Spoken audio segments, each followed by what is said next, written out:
Jokowi beri tamparan keras untuk IMF, para petinggi IMF auto mingkem.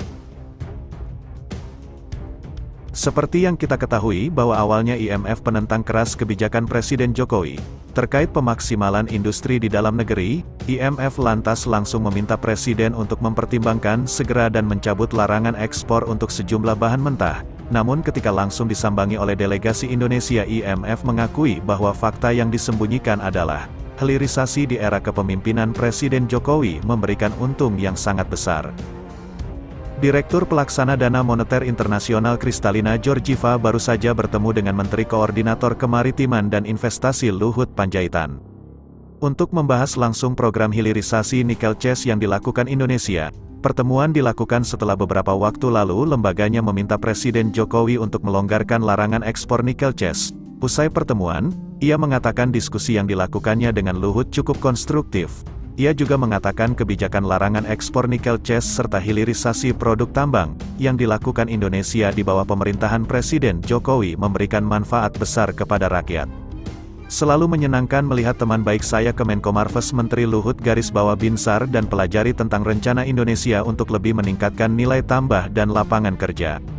Untuk memenuhi tujuan pembangunannya yang ambisius, diskusi yang aktif dan konstruktif dengan Menteri Luhut Binsar dan timnya, kebijakan yang baik di Indonesia memberikan hasil yang luar biasa bagi rakyatnya, ekonomi yang dinamis, pekerjaan yang lebih banyak dan lebih baik, peningkatan standar hidup di seluruh negeri, katanya dalam cuitannya di akun Twitter.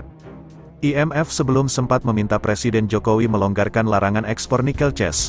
Permintaan mereka sampaikan dalam IMF Executive Board Concludes 2023 artikel Consultation with Indonesia. Dalam laporan itu, IMF sebenarnya menyambut baik ambisi Indonesia untuk meningkatkan nilai tambah dalam ekspor mineral, termasuk menarik investasi asing dari kebijakan larangan ekspor itu. Dalam konteks itu, para direktur mengimbau untuk mempertimbangkan penghapusan bertahap pembatasan ekspor dan tidak memperluas pembatasan tersebut ke komoditas lain, tulis laporan tersebut. Namun permintaan IMF itu memantik reaksi yang cukup keras dari pemerintah Indonesia. Salah satu reaksi keras disuarakan oleh Menteri Investasi dan Kepala BKPM Bahlil Lahadalia. Menurutnya, permintaan yang disampaikan IMF kepada Presiden Jokowi tersebut tidak berdasarkan logika atau ngawur, sebab bisa mengganggu kedaulatan bangsa Indonesia. Dalam konteks itu, para direktur mengimbau untuk mempertimbangkan penghapusan bertahap pembatasan ekspor, dan tidak memperluas pembatasan tersebut ke komoditas lain, tulis laporan tersebut.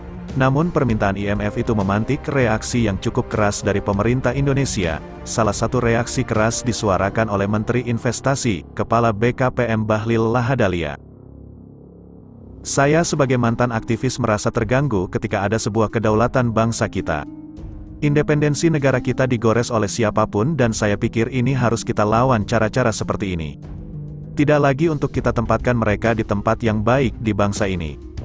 Dia tidak usahlah campur-campur mengurus Indonesia. Ia mempertanyakan alasan IMF meminta Jokowi menghentikan kebijakan larangan ekspor mineral mentah yang dilakukan Jokowi. Ia juga menyatakan pemerintah tak akan terjerumus ke dalam jebakan IMF lagi. Bahlil mengatakan pengalaman Indonesia pada 1998, atau saat mengatasi krisis moneter dengan menjalankan rekomendasi yang diberikan oleh IMF sudah cukup.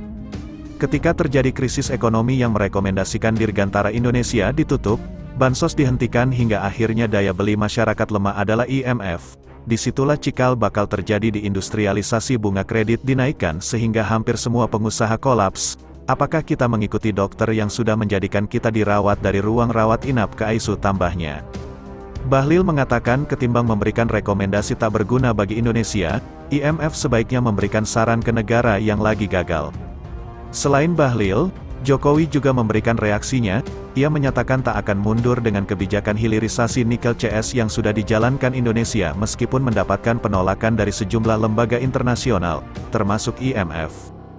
Hilirisasi harus kita teruskan meskipun digugat WTO, meskipun diberi peringatan IMF, apapun barang ini harus kita teruskan, kata Jokowi. Jokowi mengatakan hilirisasi membawa manfaat termasuk dalam pembukaan lapangan kerja. Ia mencontohkan hilirisasi nikel di Sulawesi Tengah telah menyediakan lapangan kerja bagi 71.500 tenaga kerja dari sebelumnya 1.800 tenaga kerja. Kemudian di Maluku Utara sebelum hilirisasi hanya ada 500 orang. yang bekerja di pengolahan nikel. Namun setelah ada hilirisasi naik menjadi 45.600 pekerja. Tak hanya dari sisi lapangan kerja, Jokowi mengatakan negara juga mendapat keuntungan atas hilirisasi dari pajak, pertambahan nilai pajak penghasilan, royalti, dan penerimaan negara bukan pajak.